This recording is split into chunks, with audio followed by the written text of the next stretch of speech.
Today we are doing a little fall clean and decorate with me, but what I really want to spend this time doing is giving you guys a bit of a behind the scenes look at my business. I know I've been posting less lately and it's been totally intentional. I've been rethinking my strategy, focusing on what really matters, and learning from other amazing women in business. I absolutely love listening to these types of things, podcasts and all of that, about other women, how they make the decisions, grow their brands, and balance it all. And so I wanted to share a bit of my own journey here with you while we get this house feeling cozy and ready for fall. This is just going to be a chatty, rambly video that I hope will provide some inspiration to women that you can be whoever you want to be in today's society. Okay, so I know that a lot of you, like a vast majority of my audience, actually subscribe to me based on my how to afford being a stay-at-home mom video. And I don't think that I was clear enough in that video, so I want to just clear something up really quick. I am not a trad wife. I think I mentioned in that video that I actually had no intentions of being a stay-at-home mom. I always thought I would work, but once I had my baby, it became abundantly clear to me that I wanted to spend as much time with him, be here, especially in these formative years. That doesn't mean that as a human being, I don't want more, right? I like being a stay-at-home mom. I like being with my baby, but I also really enjoy working. Worked in my mom's business when I was in high school, and then I graduated. And in college, all 4 years, I was a pharmacy technician. I did take the summer off between graduating and starting my job. I did take a little bit of time off for myself, but then I jumped right into my job as a corporate tax consultant, and then I got pregnant, and then I stayed at home with my baby. And for the first 6 months of his life, I really felt like I just need to be a mom. I needed to soak it all in and be his mom. With that being said, as he kind of got older, he started sleeping through the night. I had more time for myself.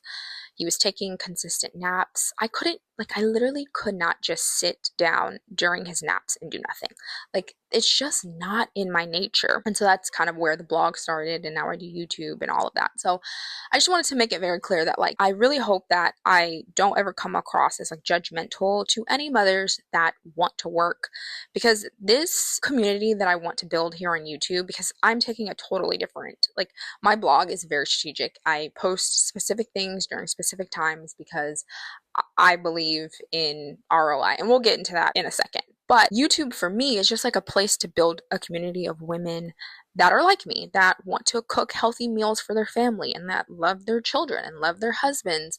But also, if you want to be a working mother, totally fine. I think that's a beautiful thing, and this community really is about that choice. So I just want to I don't think that I made that clear in that video. This is not I don't know. There's a lot of discourse around, trad wives and all of that. And my thing about that too is I believe that if someone wants to be a traditional wife and all of that, I think that's wonderful too. I think we all as women have our own choices and are doing what we think is best for our lives and our families. So that's kind of where I want to start with that. If you came from that video and you're a little bit confused, wow, she's actually full on working now. That's just life. I feel your life ebbs and flows, and people change with the season that they're in. When I started the YouTube channel, I had a 6-month-old, and I was fully just in mommy mode. And then now that he's a little bit older, I still want to be here with him, but I also want a little bit for myself as well. Because I actually just saw a video on TikTok where a lady was I don't know if it's is hating the right word? Maybe hating, maybe just expressing her opinion, whatever you want to call it. But she was basically saying that when she sees women that talk about being a stay-at-home mom, but they're also on social media, they're trying to be influencers, so you don't want to be a stay-at-home mom. I think two things can be true at once. So just because someone truly values and doesn't want to leave their baby does not mean that they don't also want to work. Do you know what I mean? I feel that is conflated. So I still consider influencers stay-at-home moms, because for the most part, all day, I'm a mom. And then I just fit in my blog and YouTube stuff, sprinkled in during nap times and bedtimes. But a vast majority of my time is spent with my child. Okay, with that being said, I don't know if you guys have noticed, probably not. I have a very small community. I don't think anyone has a parasocial relationship with me just yet.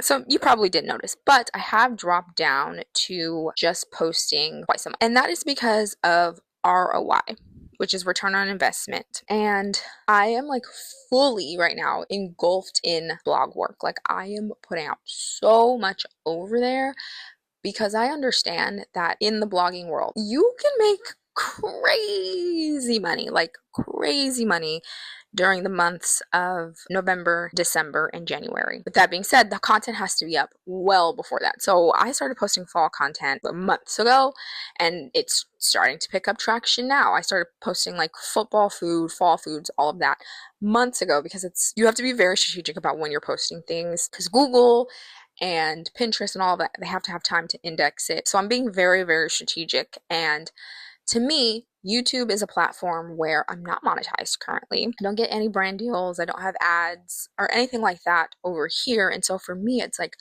what is the best use of my time? Should I spend a nap time and then part of a bedtime? Because that's really how long it takes me to edit videos, voice them over, description, all of that, thumbnail, all of that. Like it takes time. Like content creation is definitely something that takes time. So I started questioning myself when I was listening to other women in business and like what they're doing in their business. Like, is it the best use of my time? What is the return on investment in the near future of sitting down and doing a YouTube video versus doing blog post, which I know is gaining traffic and money, basically. And so I had to sit down and think, like, does it make sense to do that? I know YouTube can be a really big deal. Like, I'm not doing YouTube for money, right? Like, I'm doing YouTube because I really genuinely want to create like a community of women that are like me, and have the same values as me. So when I started thinking about that, like in a business sense and what I was using my time for, it made so much more sense to really hone in on the blog, get out as much content, because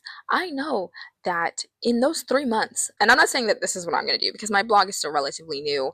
My traffic has significantly increased within the past 2 months, which it's been glorious and amazing, and I thank God for it. But I think about like how those 3 months, literally people make someone's salary from blog posts and being strategic with affiliate marketing. So like I started thinking like, okay, if I am going to be smart about this, it makes more sense to spend a nap time working on a gift guide blog post where people are going to click on an affiliate link and purchase something during the Christmas season. Like, because the way that affiliate marketing works, this is what I love right now. Like I love talking about this and like listening to other women. But the way affiliate marketing works is someone clicks on your affiliate link and they don't have to buy what you recommended. Like they could click on it, be like, like I looked at the specs, it's not really what I'm looking for. But then if they buy something within 24 hours, you get the commission for it. And it's a little commission, like it's not a lot of money, but that adds up when you're getting thousands of page views and thousands of people clicking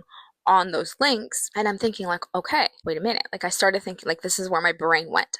I'm like, okay, so if I get out these affiliate heavy posts, they click on the links, they don't buy what I'm selling, right? But they are buying Christmas gifts. They don't buy what they clicked on, but they're buying Christmas gifts within that 24 hours. I'm going to get a commission off of, like, I remember I was buying Christmas gifts last year for my son. I spent $300 in one go, right? So I would get a commission from that $300. And so that's where my brain started going. I started thinking like, does it make sense to spend the time voicing over a video, or does it make sense to write a post that could potentially make me money?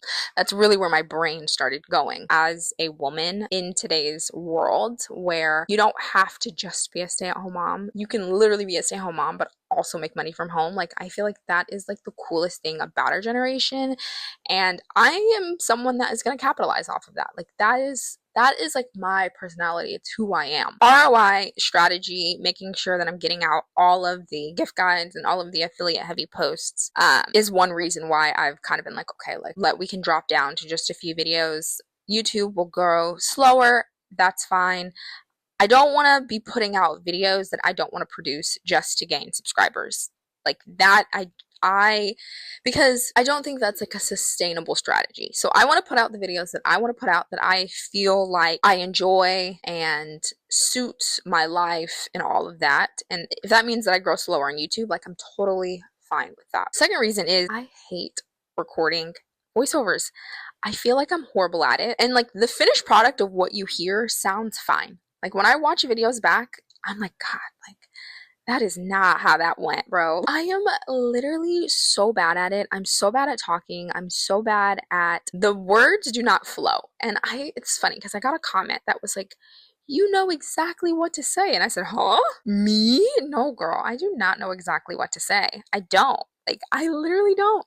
I do want to come with encouragement, and I do try my best to like come here with like encouragement to women that you can be whoever you want, and you can clean your house, and you can have a clean home and cook home cooked meals and all of that. Like, yeah, I want to do that. I don't always feel like I accomplish that, first of all, and also I'm just really bad at it. So like I will record sometimes one sentence like 5 times. It takes so long. I'm so bad at it. I literally suck at it. When I got that comment, I was like, that is so sweet, because I genuinely, you have no clue what it took to get here. You have no clue, girl. I'm so bad at it. If you ever hear in my video a word and it sounds weird, it's because I got to the point where I said F it. It's staying in. Just like that. I already recorded this sentence about 15 times and I'm done. Oh, it just takes me so much time. And like every single time I have to sit down and do a voiceover, I'm like, God, like, why am I even doing this? Like, this week I'm actually filming a different style of video. It's going to be more of like a day in the life of vlog type, simply because I do not want to film a voiceover. I hate it. I suck at it. If you tell me in the comments that I'm not bad at it, I'm gonna be like, no, girl, I'm bad at it. I'm really bad at it. You don't know what it took to get here, okay? How much editing I have to do to these audio tracks. Ugh, it's horrible. It's horrible.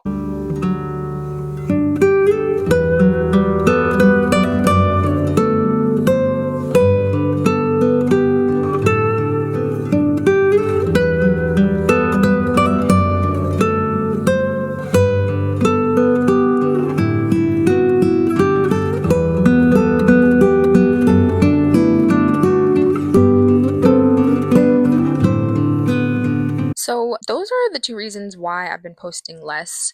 Mainly it's been ROI, and I know I mentioned that like I've been listening to a lot of women in business, and one person in particular that kind of sparked me kind of taking a step and looking strategically and holistically at my business and deciding like what is important is a girl by the name of Sophie. Her blog is by Sophia Lee. She is literally such an inspiration. If you are in the content creation space at all, or you want to be, I strongly encourage you to listen to her. She is so smart, like so smart.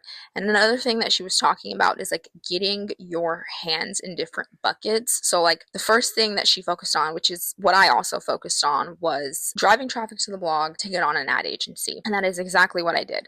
And then she started focusing on affiliate marketing, so that just kind of creating like multiple streams of income, so that if any piece wavered, then it didn't destroy like her ability to like live, you know? And so that's like kind of the next piece that I'm working on too, is like, how do I incorporate affiliate marketing into a food blog? Because I have not seen it done. Like, I have been looking at a whole bunch of food blogs, and like the only thing that they're linking to the product that they're using for the recipe, but like for the most part, like y'all aren't reading those recipes. I know y'all are pressing jump to recipe, making the recipe and moving on with your life. And so I realized like I had to figure out a strategy for how to incorporate affiliate marketing into my blog. And I think that I've figured it out. Well, time will tell. Obviously it's new for the business, but it is something that I'm working on right now, just kind of getting my hands in other baskets. And again, the reason that it's kind of taking precedent over YouTube is because like it's immediate. Like, you know, you can get affiliate sales pretty quick. Another thing that I am incorporating now is I am starting a bit of a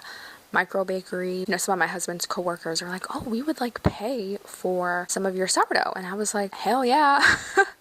So I'm doing that, and I'm also working on getting like the permit requirements for my county to be able to sell at farmers markets. So just like creating as much of a holistic brand around the things that I enjoy is truly what I'm working on this year. So yeah, just kind of getting my hands in as many baskets as possible is another thing that I think is super important if you are in the content creation space. So that was a bit of a peek behind the curtain of what I'm doing in my business currently, my current strategies, why I'm doing what I'm doing.